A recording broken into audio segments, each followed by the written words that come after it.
नमस्कार, मैं गजेंद्र आप सभी का स्वागत करता हूं गजेंद्र मैथ्स पर। बच्चों, आज हम लेके आए सर्ट्स और इंडीज का part number 5।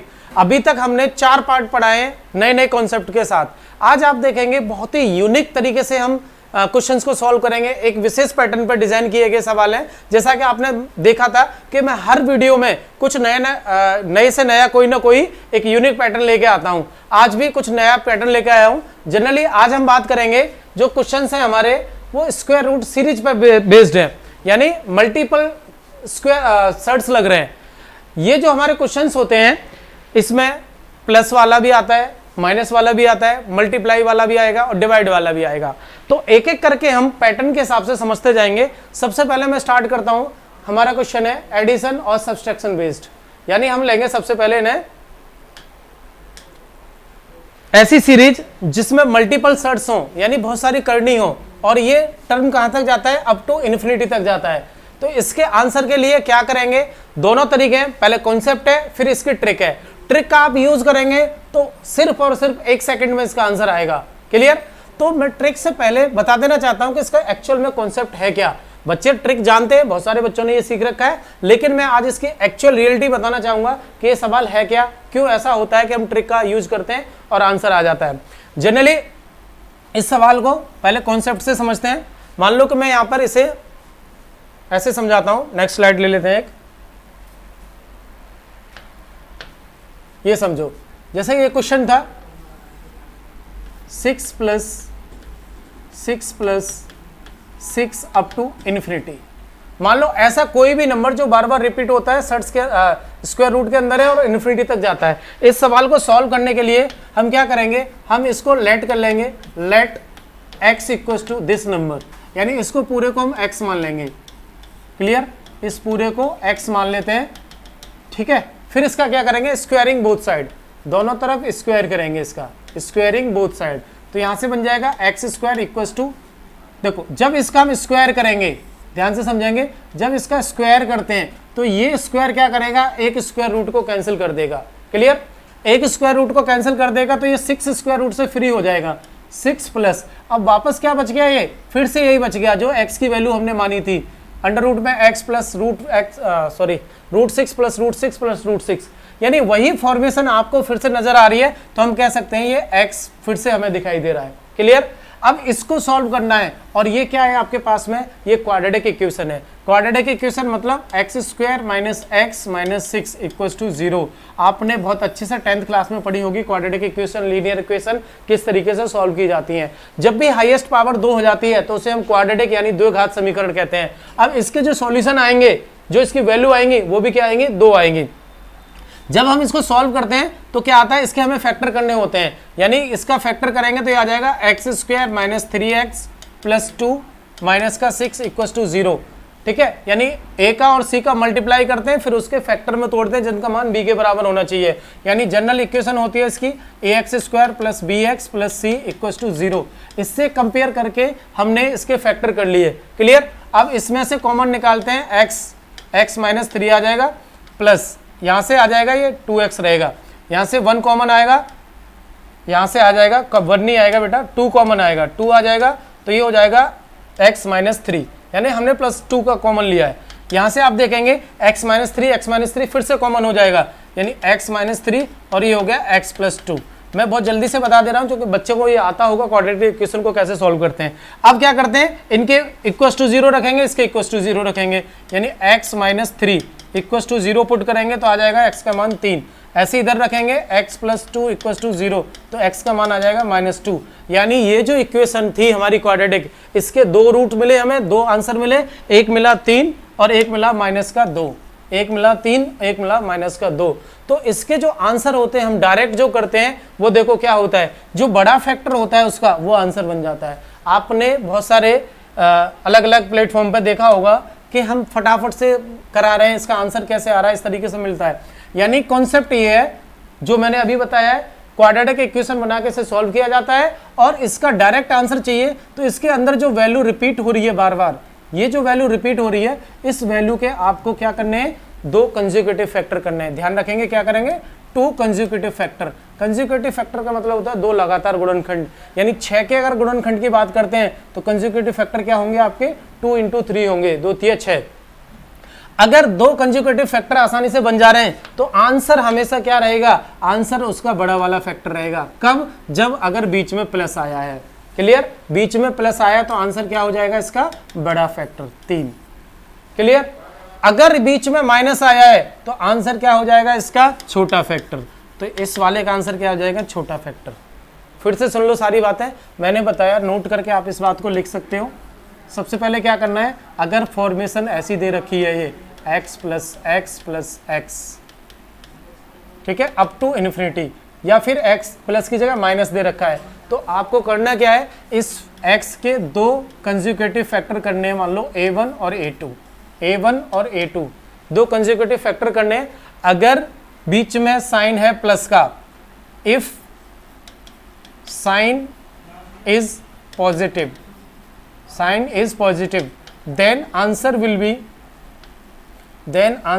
B greater factor, then answer will be greater factor. Clear, मैंने बताया कि जो हमारा नंबर रिपीट हो रहा है उसके दो लगातार गुणनखंड करेंगे। अगर साइन पॉजिटिव का है तो बड़ा वाला फैक्टर, बड़ा वाला गुणनखंड क्या हो जाएगा, आंसर हो जाएगा। अगर बीच में साइन माइनस का है तो छोटा वाला आंसर हो जाएगा, यानी छोटा फैक्टर आंसर हो जाएगा। तो 6 के फैक्टर करे हमने 2 और 3, कंसेक्यूटिव फैक्टर क्या हो गए 2 और 3, तो प्लस है तो आंसर 3, माइनस है तो आंसर 2। क्लियर, इसी कॉन्सेप्ट को हम आगे बढ़ाते हैं प्लस और माइनस के सवालों में, यानी टाइप नंबर 1 में हम पढ़ रहे हैं एडिशन और सब्सट्रैक्शन बेस्ड क्वेश्चन। इस तरीके की सीरीज में एडिशन और सब्सट्रैक्शन कैसे करते हैं। क्लियर, नेक्स्ट सवाल लेते हैं। देखो इसमें लिखा है 72, इधर लिखा है नीचे 30, यानी क्वेश्चन नंबर 3 में 72। अभी क्या करना है, आपने सीख चुके हैं कि 72 के क्या करेंगे, दो कंसेक्यूटिव फैक्टर करेंगे। तो दो कंसेक्यूटिव फैक्टर कितने हो जाएंगे, 8 × 9, ठीक है, 8 × 72। तो बीच में क्या है, साइन प्लस का, साइन प्लस का है तो आंसर क्या हो जाएगा हमारा बड़ा फैक्टर, आंसर हो गया 9। सिर्फ और सिर्फ 1 सेकंड लगता है इसको सॉल्व करने में। 30 के फैक्टर करेंगे कंसेक्यूटिव तो कितना हो जाएगा 5 × 6, 5 × 6। साइन क्या है माइनस का, तो आंसर क्या हो जाएगा छोटा वाला फैक्टर, आंसर हो जाएगा इसका 5। क्लियर, चलो आगे हम ऐसे भी सवाल लेंगे। आपके दिमाग में एक क्वेश्चन आ रहा होगा कि अगर इस संख्या के हम दो कंसेक्यूटिव फैक्टर ना निकाल पाए तब क्या करेंगे, उस सिचुएशन को भी मैं बताऊंगा। अभी इसका और क्वेश्चन ले लेते हैं, पहले हम इसे क्लियर से समझ लेते हैं। अब देखो ये क्वेश्चन है, एग्जाम में ऐसे सवाल पूछे जाते हैं। अभी तक जो आपने किया था वो तो बहुत कम पूछा जाता है, जनरली ऐसे सवाल बनते हैं। और ये बने किसमें, जो अभी हमने कॉन्सेप्ट पढ़ा है सिर्फ उसी के ऊपर। देखो कैसे करेंगे, if 5 = √x + √x up to infinity, find the value of x। इस सवाल को करने का तरीका जो हमने अभी पढ़ा है उसी को लगाएंगे। मान के चलो इसकी वैल्यू इसने 5 दे दी है, 5 दे दी है। अगर मैं इसे हाइड कर लेता हूं तो हमारे पास सवाल बनता √x, तो इसका आंसर क्या होता, यानी इसका आंसर क्या होता, इसका आंसर बड़ा फैक्टर होता। हमने क्या किया, जब भी इस तरीके की सीरीज होती है तो इसके हम दो फैक्टर बना रहे होते हैं, कंसेक्यूटिव फैक्टर होता है, एक छोटा एक बड़ा। अगर साइन बीच में प्लस का है तो आंसर क्या होता है बड़ा फैक्टर। तो मैं कह सकता हूं कि बीच में साइन प्लस का है तो इसका ये बड़ा फैक्टर कितना बन गया 5 बन गया। क्लियर, बड़ा फैक्टर कितना बन गया 5। तो यहाँ छोटा कितना होना चाहिए 4 होना चाहिए, क्योंकि ये दोनों क्या है होते हैं कंसेक्यूटिव फैक्टर होते हैं। तो यानी आंसर अगर 5 है और बीच में प्लस है तो 5 इसका बड़ा फैक्टर है, इसके साथ ही क्या होगा 4 छोटा फैक्टर होगा। तो x की वैल्यू कितनी आ जाएगी 4 × 5 यानी 20। आंसर कितना आ गया आपका 20 आ गया। फिर से समझ लो इस बात को, मैंने कहा भाई कि ये जो x है ये दो संख्याओं का गुणनखंड है और दो संख्याओं का गुणनखंड है, इसका आंसर 5 है तो बड़ा फैक्टर 5 है, छोटा कितना रहेगा 4 रहेगा। दोनों का गुणा कर दो x मिल जाएगा 20 आंसर हो गया। क्लियर, इस सवाल में लगाते हैं सेम वही चीज है, लेकिन यहाँ पे 5 लिखा है इसने और 5 लिखा है और बीच में क्या लगाया माइनस लगाया। तो आपको पता है कि ये छोटा फैक्टर है 5, यानी इसकी वैल्यू क्या होती है छोटा फैक्टर 5। तो बड़ा वाला क्या रहा होगा, जस्ट आगे वाला रहा होगा 6। तो आंसर कितना हो जाएगा 30, यानी x का मान कितना आ जाएगा 30 आ जाएगा। ये x की वैल्यू कितनी है 30। बहुत ही जबरदस्त सवाल है, आपको सिर्फ ऑब्जर्व करना है पैटर्न को और सॉल्व कर देना है। क्लियर, इसके अलावा आगे चलते हैं हम। ये देखो क्वेश्चन नंबर 7, बेहतरीन सवाल। कहता है x equal to √8 plus √8 plus √8 up to infinity and y equal to √8 minus √8 minus √8 minus up to infinity, then find the value of x minus y. बहुत अच्छी बात पूछी है, x माइनस वाई। देखो सिर्फ अगर आप ऑब्जर्व करेंगे तो आपको इसकी कहानी समझ में आ जाएगी। अगर ये प्लस है, अगर ये प्लस है और यहाँ पे 8 लिखा हुआ है तो 8 के 2 कंसेक्यूटिव फैक्टर करना आसान नहीं है, होंगे नहीं। अगर आप देखेंगे 8 के 2 कंसेक्यूटिव फैक्टर करें, ऐसी दो संख्या जो लगातार हो और उनका गुणा कितना आ जाए, 8 आ जाए, तो आप नहीं कर सकते। 2 गुणा 4 8 होता है, लेकिन 2 और 4 क्या नहीं है, कंसेक्यूटिव फैक्टर नहीं है। और ऐसे इधर 8 के हम कंसेक्यूटिव फैक्टर नहीं कर पा रहे हैं, लेकिन हमें आंसर चाहिए। तो आप देखो पूछा क्या है, x माइनस वाई पूछा है। मुझे ये बताओ, जब मैं इसका आंसर निकालता, इसका जो भी कंसेक्यूटिव फैक्टर होता बड़ा वाला आता, यहाँ पे क्या आता, बड़ा फैक्टर आंसर आता। क्लियर? अब ये माइनस है तो इसका आंसर क्या आता, छोटा फैक्टर आता। क्या आता, छोटा फैक्टर आता। इसका बड़ा फैक्टर, इसका छोटा फैक्टर। क्लियर? अब मुझे बताओ कि इन दोनों में डिफरेंस कितना होता है, एक का ही तो होता है। दोनों क्या होते हैं, कंसेक्यूटिव फैक्टर होते हैं, यानी डिफरेंस इनका दोनों का कितना होता है, 1 होता है। तो हमसे यही बात पूछी है कि x माइनस वाई बताइए। हमें इसकी एक्चुअल वैल्यू नहीं मालूम कितनी आई, इसकी एक्चुअल वैल्यू नहीं मालूम कितनी आई, लेकिन दोनों का डिफरेंस कितना आ जाएगा, 1। तो इस क्वेश्चन का आंसर बन जाता है 1। तो यहां पर मैंने ये नोट करके ये भी लिखा है, ये कंडीशन लिखी है। यदि ऐसा आपको दिखाई देता है कि x बराबर √n plus √n plus √n दे रखा है, y equal to √n minus √n दे रखा है, यानी एक प्लस में एक माइनस में, और पूछा है उनका दोनों का डिफरेंस, तो ऑलवेज उसका आंसर रहेगा 1। क्लियर? ये चीज आप दिमाग में रखेंगे, क्योंकि इसका मान कुछ भी रहे लेकिन दोनों में अंतर कितना रहेगा, 1 का रहेगा, क्योंकि दोनों के आंसर क्या है, एक का बड़ा कंसेक्यूटिव फैक्टर है, एक का छोटा कंसेक्यूटिव फैक्टर है। क्लियर? अब यहां से मैं बात करता हूं, जैसे कि आपने देखा, अगर इंडिविजुअली सिर्फ यही सवाल होता और आपसे x की वैल्यू पूछ लेता कि √8 की वैल्यू क्या है, और इसके हम 2 कंसेक्यूटिव फैक्टर नहीं कर पा रहे हैं, तब क्या करते, तब समझो कैसे करेंगे। मान लो ये मैंने लिया है, नेक्स्ट कॉन्सेप्ट है, प्लस में भी हो सकता है माइनस में भी हो सकता है ना, इस तरीके की सीरीज चल रही है। और यहां लिखता हूं मैं कि if there are no 2 consecutive factors of x, यानी जो वैल्यू आई है अंदर x जो नंबर है उसके 2 कंसेक्यूटिव फैक्टर करना पॉसिबल नहीं है, देन आंसर विल बी क्या हो जाएगा, 1 प्लस माइनस, यानी अगर प्लस की सीरीज है तो प्लस लेंगे, यहां पर वाला ये माइनस की सीरीज है तो माइनस लेंगे, अंडर रूट में 4x प्लस 1/2। अब आप सोचेंगे ये क्या चीज हो गई, ये चीज कहां से निकली, ये निकली आपके क्वाड्रेटिक फॉर्मूले से। आपने पढ़ा होगा क्वाड्रेटिक फॉर्मूला क्या होता है। जब हम क्वाड्रेटिक इक्वेशन को सॉल्व करते हैं और ऐसी कंडीशन जिसमें आप फैक्टर करना पॉसिबल नहीं होता है, तब हम क्या लगाते हैं, क्वाड्रेटिक फॉर्मूला लगाते हैं। और क्वाड्रेटिक फॉर्मूले का रिजल्ट है ये, मैंने क्या लिखा है, डायरेक्ट रिजल्ट। ठीक है, तो यहां से क्या आ जाएगा, 1 प्लस माइनस, प्लस की सीरीज है तो प्लस लगाएंगे, माइनस की सीरीज है तो माइनस लगाएंगे। अंदर हमेशा क्या रहेगा, रूट में 4x प्लस 1 रहेगा। ठीक है, ये चेंज नहीं होगा, ये हमेशा प्लस ही रहने वाला है अंदर वाला। तो देखते हैं सवाल करके कैसे करेंगे इसमें। क्वेश्चन नंबर 1 इसका, ठीक है, क्वेश्चन नंबर 1 कहता है कि हमारे पास सीरीज है 5 + 5 + 5 अप टू इन्फिनिटी की, प्लस की सीरीज है। अब आप मुझे बताओ 5 के लगातार गुणनखंड करना पॉसिबल नहीं है, 2 कंसेक्यूटिव फैक्टर नहीं आएंगे, तो हम क्या करें, हमारे पास डायरेक्ट आंसर के लिए क्या है, डायरेक्ट आंसर निकालेंगे और क्या बन जाएगा, 1 प्लस में 4x, तो x कितना है, x ये टर्म है 5 प्लस 1 अपॉन में 2, पूरे का 2, तो ये बन जाएगा आपका 1 प्लस, इसे करेंगे 4 पंजे 20 और 1 21, यानी √21/2। इसका आंसर ये आएगा। इसका आंसर ऐसा क्यों आएगा, क्योंकि उसके फैक्टर नहीं हो पा रहे हैं, तो आप इसे कंप्लीटली सॉल्व नहीं कर पाएंगे। इसका आंसर ये बनेगा। क्लियर? नेक्स्ट सवाल है, माइनस लिया है, 15 लिखा है, तो माइनस के लिए क्या करना है, सिर्फ इतना चेंज करना है, यहाँ प्लस है और यहाँ पे क्या कर देंगे, माइनस कर देंगे। ठीक है, क्योंकि 15 के भी 2 कंसेक्यूटिव फैक्टर नहीं होते हैं। क्लियर हुई बात? तो लिख दो इसे, 4 × 15 + 1 अपॉन में 2, यानी ये हो जाएगा आपका 1 माइनस 15 चौके 60, 60 और 1 61/2। यानी ये वो सिचुएशन है जिसमें हम संख्या के 2 लगातार गुणनखंड नहीं कर पा रहे हैं, तो उसके लिए हम इस आइडेंटिटी का यूज करेंगे। और ये कहाँ से बना है, ये आपका क्वाड्रेटिक फॉर्मूले से बना है। क्लियर हुई बात? अब इसके बाद हम लेके चलते हैं, अभी हमने सीखा प्लस और माइनस वाले कॉन्सेप्ट, अब हम बात करते हैं मल्टीप्लाई की सीरीज। अगर बीच में मल्टीप्लाई दे रखा है तब क्या होगा।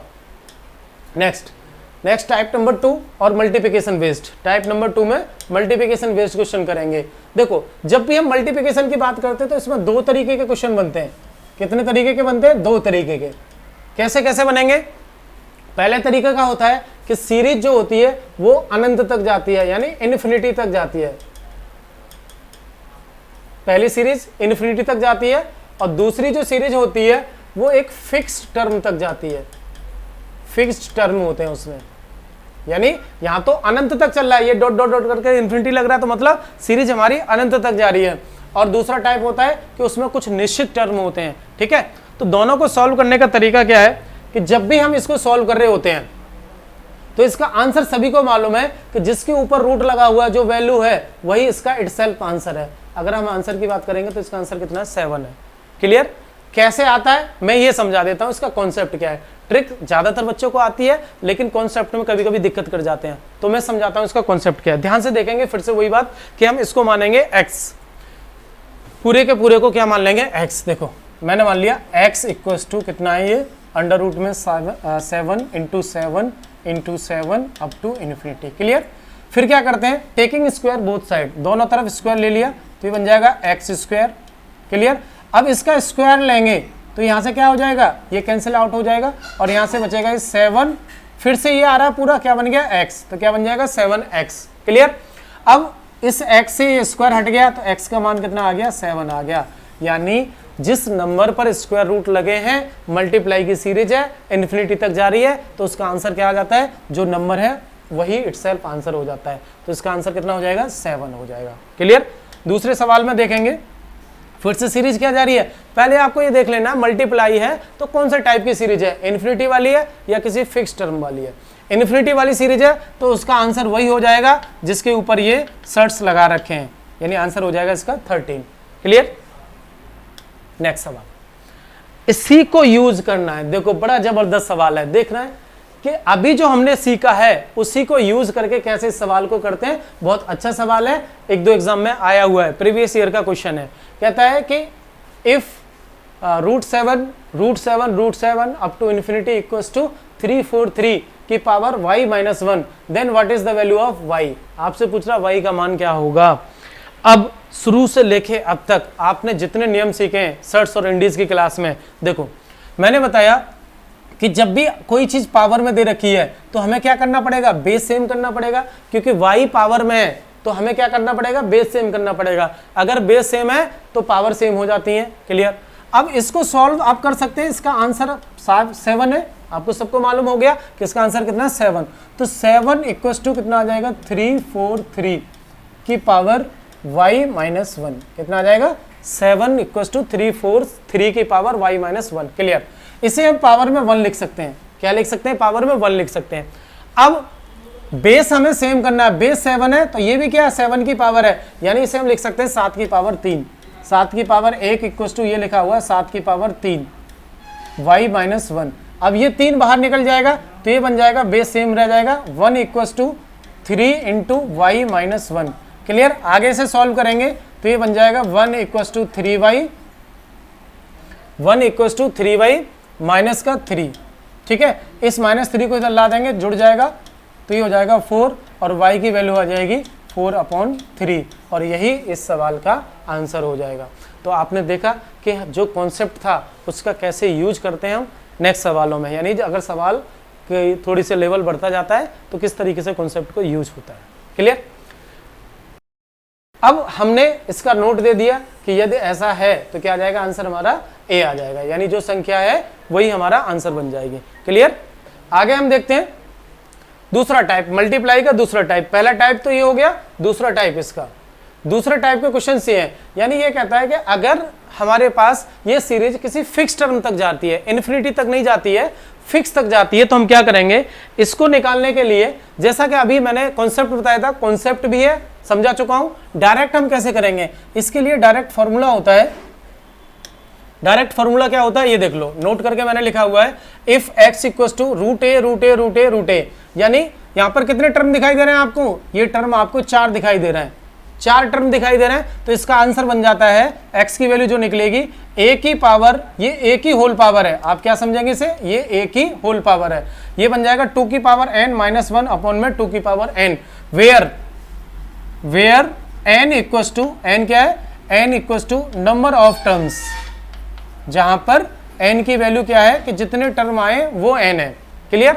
तो यानी यहां पर अगर 4 बार टर्म आए तो n की वैल्यू कितनी हो जाएगी, 4 हो जाएगी। इसी को अगर मैं आगे सॉल्व करूं तो ये बन जाएगा a की पावर 2 की पावर 4 माइनस 1 अपॉन में 2 की पावर 4, यानी a की पावर, इसे सॉल्व करेंगे 2 की पावर 4 क्या होता है, 16 होता है, 16 में से 1 घटा देंगे तो कितना आ जाएगा, 15 बट्टे 16, इसका ये बन गया। अब इसी कॉन्सेप्ट को, इसी आइडेंटिटी को यूज करेंगे हम अपने प्रीवियस सवाल में। देखो क्वेश्चन ये लिखा हुआ है 7 की पावर √7, इसका मान निकालना है, तो फिर से क्या हो गया, n इक्वस टू कितना हो जाएगा, 4, n इक्वस टू 4 रखेंगे तो ये आ जाएगा 2 की पावर 4 माइनस 1 बटे में 2 की पावर 4, इसको सॉल्व करेंगे 7 की पावर 15 बटे में 16। क्लियर?